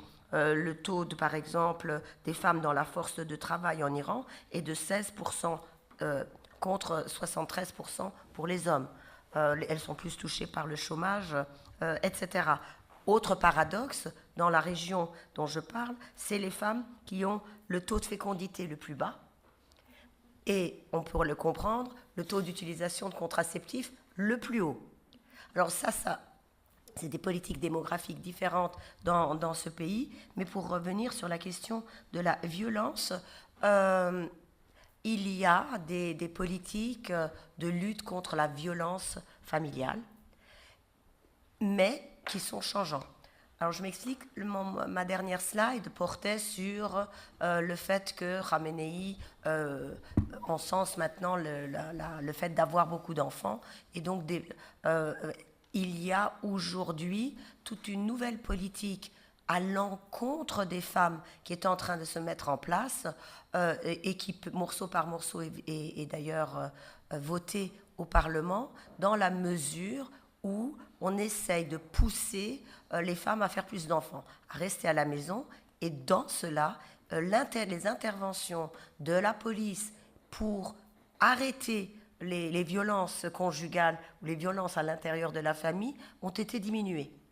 Donc, dans la politique, disons, de pousser les femmes à rester à la maison et faire du travail. On a toutes sortes de mesures de ce genre qui se mettent en place. Ce qui veut dire qu'il y avait quelque chose auparavant, mais qu'on est en train de restreindre. Une petite question rapidement. Est-ce que l'âge légal du mariage pour les jeunes filles a été réabaissé à 12 ans? Alors l'âge réel est rabaissé à 13 ans. 13 ans. Il y a les pourcentages. Bon, évidemment, les filles qui sont mariées à 13 ans, ce ne sont pas les filles de Téhéran, ce ne sont pas les filles des grandes villes, ce sont les filles des campagnes, mais surtout de manière générale, les filles des familles pauvres.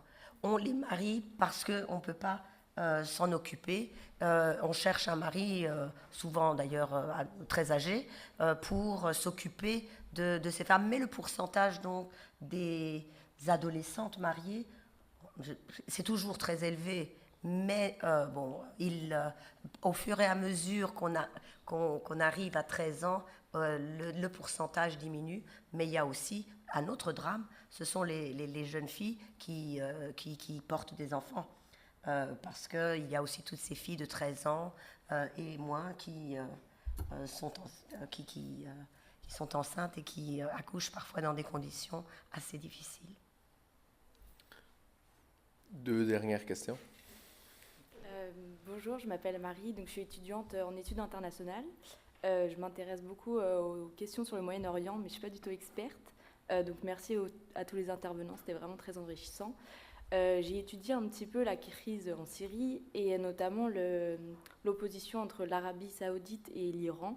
Et je voulais savoir si c'était vraiment une réalité ou si c'était plus une vision qu'on avait du conflit en Syrie, mais que c'était vraiment ce qui se passait ou pas. Je ne sais pas si c'est clair. Je pense que c'est tout à fait une réalité. Il faut voir, alors ça c'est mon interprétation à moi, le jeu au Moyen-Orient, pour employer un grand mot, est un jeu qui est à somme nulle. Un terme un peu abstrait pour dire que c'est en tout cas ce qui est vrai dans la perception des acteurs sur le terrain. Pour l'Iran comme pour l'Arabie saoudite, ce que gagne l'un, l'autre le perd nécessairement.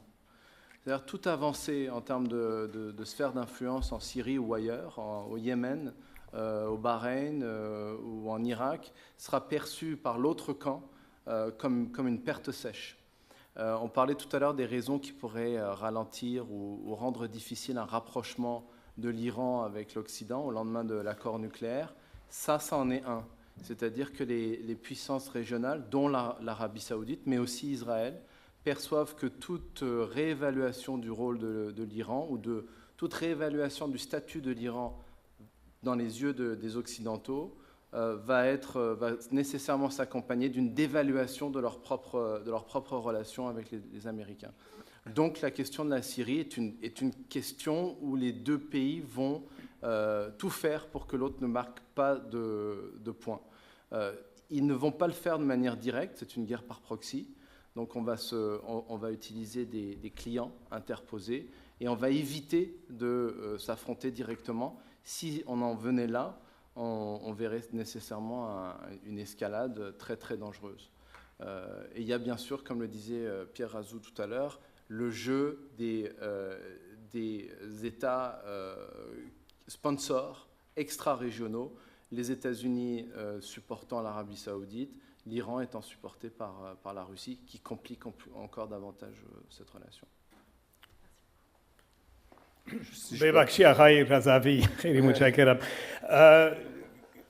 Une question relativement simple. Compte tenu des obstacles que le gouvernement précédent a mis dans la reprise des relations entre le Canada et l'Iran, quelles sont vos attentes et dans combien de millénaires croyez-vous que nous aurons renoué des relations avec l'un des plus merveilleux pays du monde? Ça, c'est pour toi. Le Canada, c'est pas pour moi. C'est toujours très difficile pour quelqu'un qui travaille pour le gouvernement canadien de se prononcer là-dessus. Ça sera l'explication institutionnelle.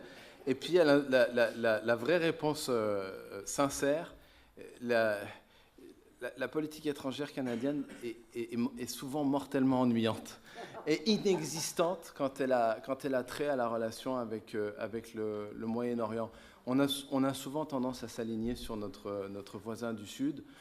Si ça n'embête pas, si ça ne gêne pas les plans de notre allié américain, tout est possible. Tout est possible. Il y avait de l'appétence pour rétablir des relations avec ce gouvernement-ci. On ne voit pas que ça se traduise par une réalité. Tout est vraiment... ce qui est beaucoup plus intéressant, c'est je pense, si vous permettez, le revirement de Trump. On a quand même un président qui déclare pendant toute la campagne présidentielle que c'est la fin des grandes aventures, que c'est la fin de la politique interventionniste américaine. Et puis on a vu il y a quelques jours ce bombardement sur la Syrie. J'ai vraiment l'impression qu'on a un nouveau président, ou plutôt que ce président est neutralisé. Le président Trump, populiste, non interventionniste, qui aurait une tendance isolationniste à céder les manettes à une nouvelle garde qui est constituée soit de conservateurs, alors je pense à Mattis et McMaster, ou de néoconservateurs influencés par des sénateurs comme McCain, Lindsey Graham ou Rubio. Si ce que je perçois là est confirmé, et si les États-Unis reviennent dans une logique néoconservatrice et interventionniste, ça aura un effet sur notre politique à nous vis-à-vis de l'Iran. Et là, à ce moment-là, je pense que ça hypothéquerait tout rapprochement. L'argument opposé serait qu'il a limité les frappes à quelque chose d'extrêmement minime. Me semblerait-il qu'on lui a donné 3 options. Il a choisi la plus limitée. Et ils viennent d'accepter que l'Iran remplit l'accord nucléaire et ils ont continué le sanctions relief, désolé l'anglicisme. Donc, il faut voir. Je pense que... À ça, Sam, je répondrai. C'est vrai, mais c'est là où on voit qu'il y a un bouillonnement à Washington. Il y a des tiraillements bureaucratiques dans tous les sens. Tu as tout à fait raison. Dans les dernières 48 heures,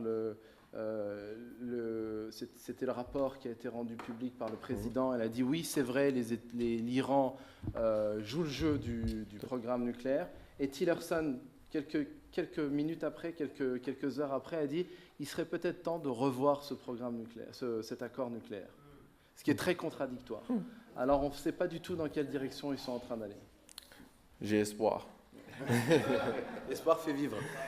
Donc, je savais qu'avec le sujet iranien, on allait dépasser le temps. S'il vous plaît, joignez-vous pour remercier nos 3 panélistes.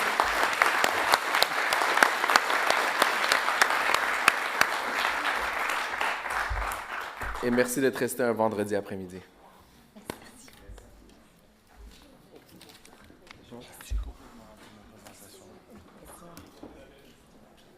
C'est pas grave. Moi, je trouvais que c'était clair.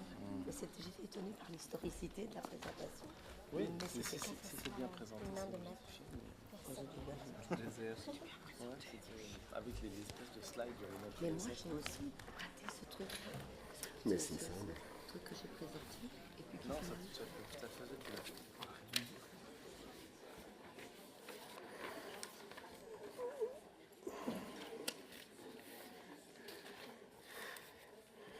Voilà, merci pour cette belle journée.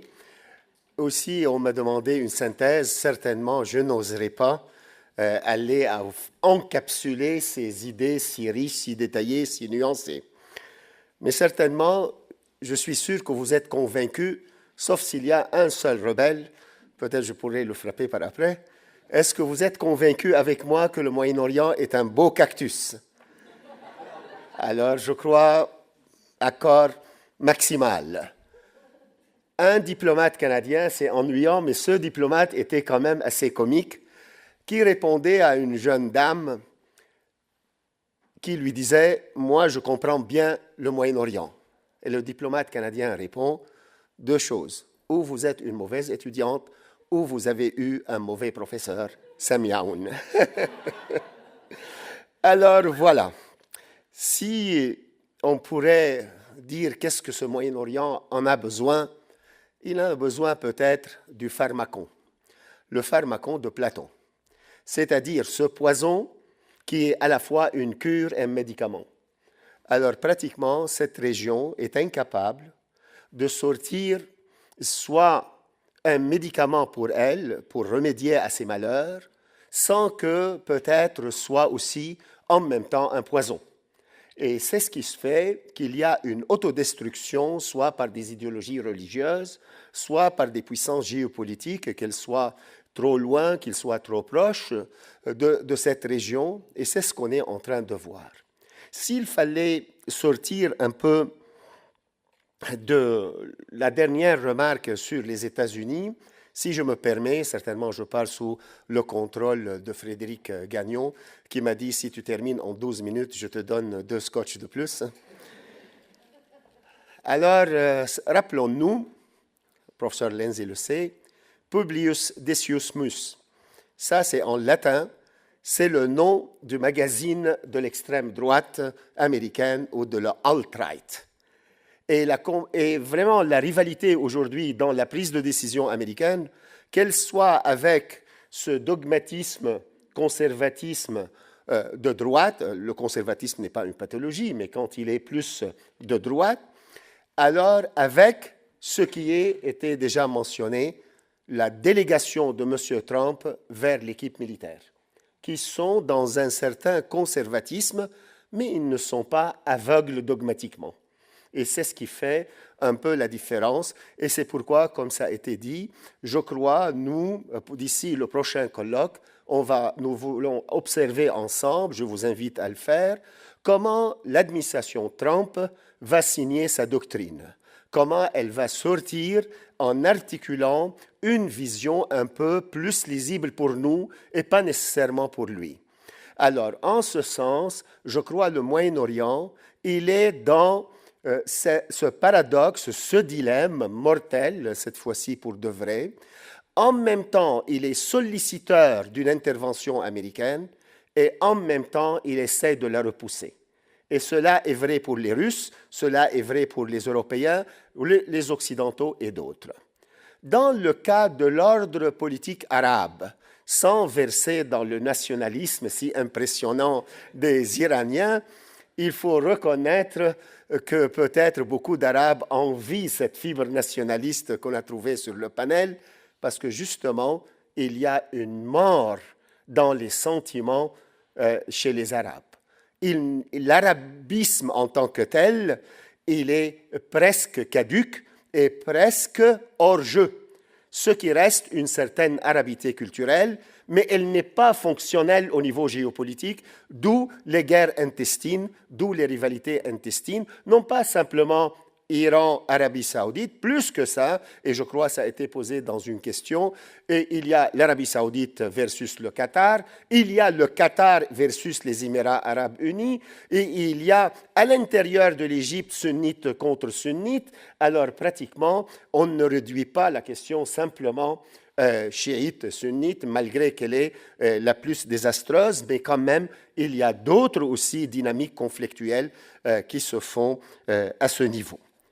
L'autre point qui est intéressant, je le dis le matin, ce printemps arabe, ce fameux printemps arabe, au-delà du complotisme et de la mentalité de complot que Hani a souligné, nous sommes dans une période qu'on appelle en anglais « lost in transition ». Nous sommes perdus dans cette période de transition. On ne sait plus où la boussole nous indique comment faut-il sortir de ce pétrin, de cette gouffre. Et en ce sens, est-ce que c'est une phase incontournable dans toutes les révolutions, dans toutes les mutations, ou c'est le malheur de cette région d'être pareille parce qu'elle est soit un espace de passage, soit parce qu'elle n'a pas les structures de l'immunité, ou parce qu'elle a tous les paradoxes qui ont été cités pour la question iranienne. Troisième point que je peux aussi me permettre de vous l'indiquer comme un thème de réflexion pour les prochains, en prochaine attente pour un autre colloque ou une autre rencontre, c'est le glissement de l'ennemi. Comme vous l'avez remarqué, la centralité sur laquelle a été fondé le Moyen-Orient, la centralité du conflit palestino-israélien, arabo-israélien, est perdue. Elle est toujours au niveau peut-être symbolique, mais elle n'est plus structurante des conflits. Alors cette perte de la centralité fait que le Moyen-Orient devient comme une table de gigogne, c'est-à-dire une table qui fait sortir des petites tablettes à l'intérieur et chaque conflit déborde sur l'autre et chaque conflit devient une accoucheuse d'un autre conflit. Et c'est ce qui est arrivé depuis au moins 1948 pour ne pas aller plus en avant.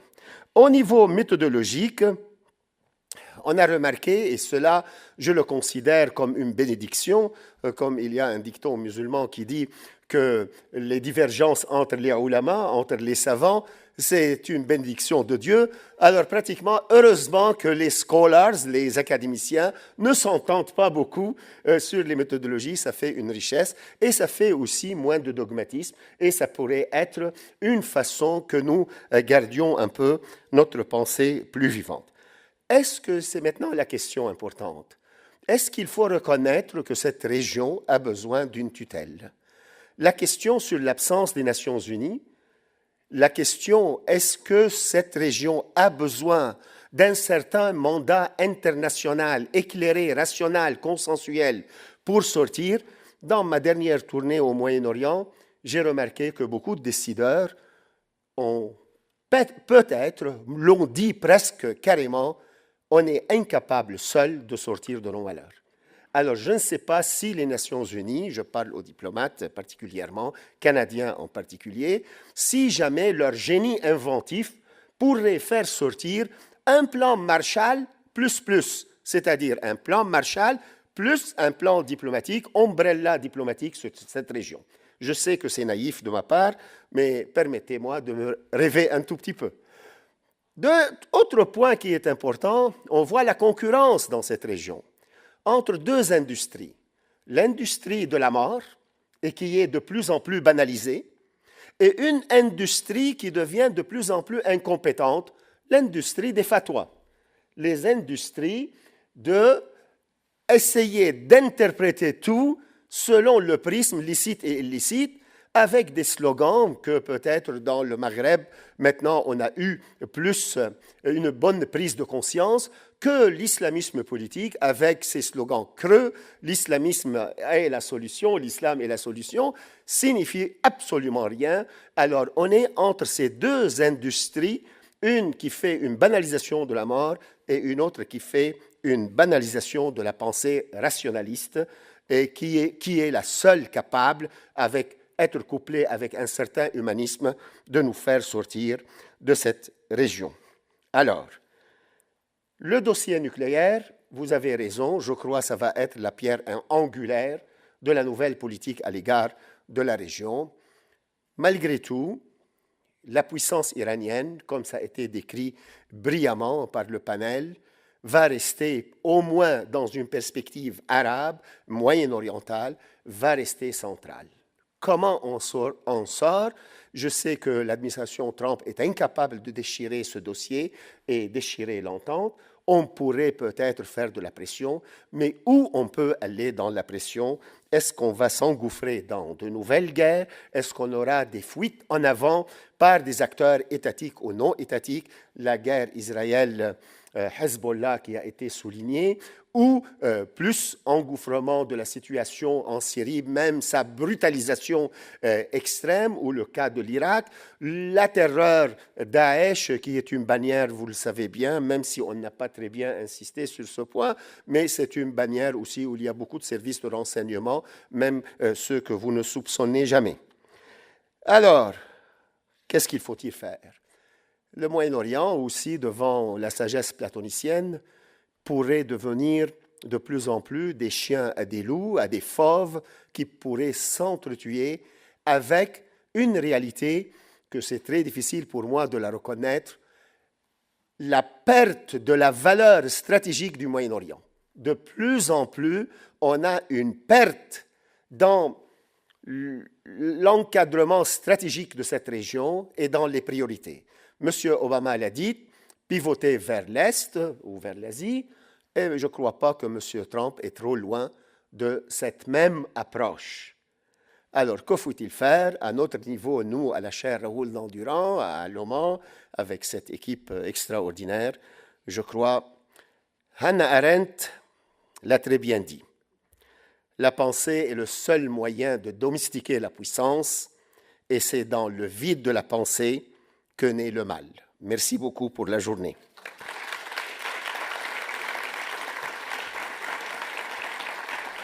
Et je veux céder aussi la parole à Kim Koinski-Lafontaine, qui va parler au nom d'un grand ami de la chaire et un signataire de beaucoup de ses succès et des succès d'autres aussi, Claude-Yves Charon.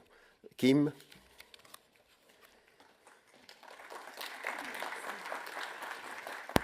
Merci, Samy. Oui, non, je ne suis pas Claude-Yves Charon. Claude-Yves, d'ailleurs, offre ses excuses. Il devait quitter plus tôt. Alors, Kim Fontaine-Skronsky, je suis la directrice adjointe de l'Institut. Je travaille avec Claude-Yves et aussi une doctorante en relations internationales qui vient de déposer sa thèse le mois dernier, ce qui explique les cernes sous les yeux. Et je réalise que je me retrouve aussi dans la pire position de la journée, c'est-à-dire entre vous et le vin qui n'est pas interdit. Donc, je vais être extrêmement brève, mais il est important de souligner et de remercier les partenaires de l'événement. On m'a demandé de les nommer. Donc, le Conseil de recherche en sciences humaines du Canada, Aéroport de Montréal, le ministère des Relations internationales et de la francophonie, le Conseil des relations internationales de Montréal, le CORIM, la Faculté de sciences politiques et de droit, l'IEIM et le consulat de Belgique à Montréal. J'aimerais aussi souligner le travail exceptionnel de l'équipe d'organisateurs et on m'a aussi demandé de les nommer. Alors, le personnel de la chaire, Frédéric Gagnon, titulaire, Louis Collerette, Céline Vuckelt, Ivana Michelin, Jennifer Teasdale, les bénévoles, Talia d'Aragon, Mathilde Bourgeon et Mylène de Repentigny. Un grand merci aussi au directeur de l'OMA, donc M. Samy Aoun, et bien sûr, une grande main d'applaudissements, je crois, pour Agnès Ziaye. Merci beaucoup, félicitations pour ce succès. Je vous souhaite oui. Alors, merci. Nous sommes, l'Institut, nous sommes très heureux d'être partenaires de l'événement. Et d'ailleurs, j'aimerais souligner en tout dernier point que depuis 6 mois, c'est notre 4e projet collaboratif. Et j'espère que cette collaboration va se poursuivre pour encore plusieurs années, beaucoup d'années à venir. Merci beaucoup. Bonne soirée. Merci.